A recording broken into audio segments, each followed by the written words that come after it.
জয় সোনামার জয়। সোনামাকে নতুন শাড়ি পরাবো, খুব সুন্দর একটা শাড়ি নিয়ে এসেছি। এই দেখো,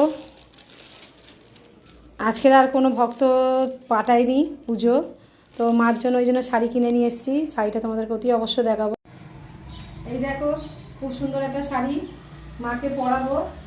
তো চলো মাকে এবারে শাড়িটা আমি পরিয়ে নেব। দেখো, মাকে ভীষণ সুন্দর লাগছে, শাড়ি পরানো হয়ে গেছে মাকে, দেখতেই পাচ্ছ একদম নীল কালার শাড়ি, এত অপূর্ব লাগছে মাকে যে বলার মতন না।